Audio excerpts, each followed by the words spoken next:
What is up, addicts? Welcome to the Fantasy Addiction Network. In this video, we are talking Alvin Kamara, running back for the New Orleans Saints.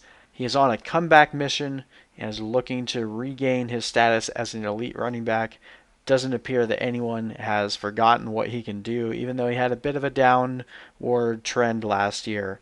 I'm pretty excited about him this year. Let's get right into the video. So last year, as we mentioned, not as hot. Missed a couple of games due to the MCL sprain. Only had 171 carries and 797 rushing yards, but again finished with 81 receptions. Multiple years now, finishing with 81 receptions on the dot. We have 533 receiving yards, 6 total touchdowns. And that was the biggest regression for him, going all the way down to 6 touchdowns. That hurt him a lot. Finished with 248.5 fantasy points, though still ninth best at the position, and 17.8 fantasy points per game at eighth.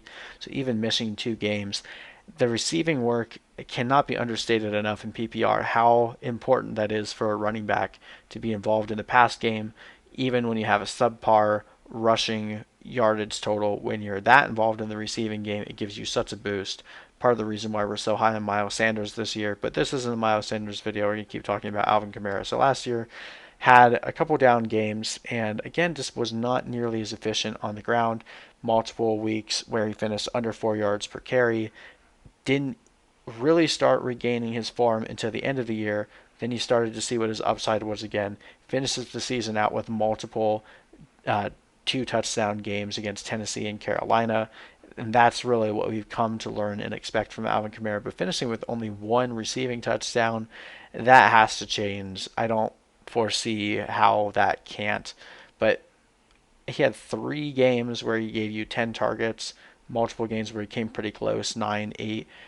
So involved in the passing game, and although Emmanuel Sanders comes into the fold, I don't think that's really going to steal too much work from Alvin Kamara. This is a perfect environment for a running back like Alvin Kamara to put up a ton of fantasy points because of the way that Drew Brees plays close to the line.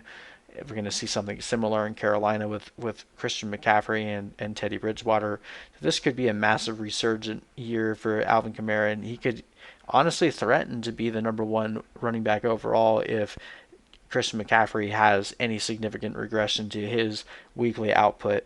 I mean, Alvin Kamara has been an elite producer pretty much ever since he started getting a decent amount of workload in his rookie year. So as long as he stays healthy, he should finish as a top 5 running back pretty easily. Definitely makes it worth taking him with your first couple picks. Last year, he had 254.9 weighted opportunities, even with missing a couple games that put him at number 6 at the position. He did face a pretty good run blocking efficiency at 82.1. Offensive line has changed slightly in New Orleans, but I don't think it's going to affect it too much. Finished with 5.3 yards per touch, that's 18th at the position, 4.7 breakaway run rate, and a 30.6% juke rate, that's number 7 at the position. The Saints as a whole were a pretty good team on defense last year, and that's kind of been the trend for the past couple years. Don't really see that changing. Not really any massive turnover on the Saints. Now, they do play in a division that has the potential for a lot of shootouts. You bring Tom Brady into Tampa Bay. Obviously, Matt Ryan and the Falcons, their defense is pretty crappy, so they're going to have to win a lot of their games by scoring a lot of points. You bring in Joe Brady as the offensive coordinator for the Panthers and put a bunch of weapons around Teddy Bridgewater, a quarterback similar to Drew Brees, and another team with a bad defense. So this is a division that there could be a lot of shootouts. So maybe the game script changes, but it doesn't really matter for Alvin Kamara because he's so involved in the passing game. Even in a negative game script, it's not like he's being taken off the field. Latavius Murray had a pretty good run last year, especially when Alvin Kamara was out, but overall, that's kind of been the MO for Alvin Kamara his entire career. You don't really need him to be a 20-plus touch back a week because of his involvement in the passing game. Now, as I mentioned, his touchdowns were a pretty massive drop. Finished with only 6 last year, and that was down from 18 in 2018. So he only saw a third of the touchdowns that they got. And you can expect, just based on what he's shown us, I believe he had 12 touchdowns in 2017. So based on what he's shown us, that should jump back up. So there's plenty of room for that to grow back to the norm. And, a lot of that has to do with the injury that he had. Like, just not running nearly as efficient coming back off of that injury. He was clearly playing hurt for a significant portion of the year. So as long as he can stay healthy, don't see why he doesn't go right back to where we were expecting him to finish based on his 2018 stats. So right now we have him at 895 rushing yards, 79 receptions. I know, gasp, should be 81, but 616 receiving yards and 12 touchdowns, putting him back to that 2018 total. Or 2017 total, sorry.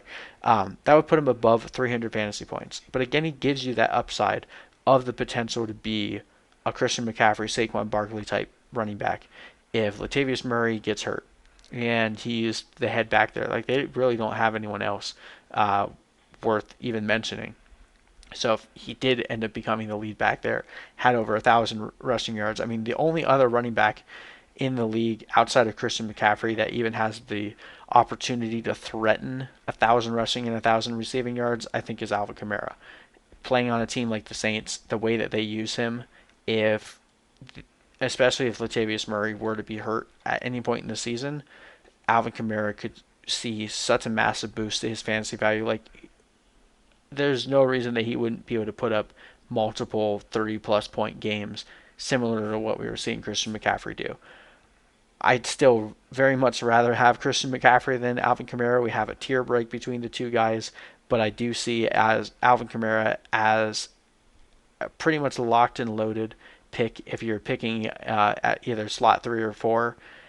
The choice is up to you between Zeke and Kamara. I think Zeke is more stable and Kamara gives you more upside, so take your pick there, but there's no way in a PPR league I'm drafting any receivers over Kamara or Zeke, Barkley, or Christian McCaffrey this year. So that's a pretty solid group of 4 guys. If you're getting any pick in the top 4, it should be a running back, and Alvin Kamara is definitely in consideration there out once Christian McCaffrey is gone, in my opinion. So absolutely love Alvin Kamara's upside this year. What say you? Hit me up in the comment section below with any thoughts, and we'll see you guys in the next video.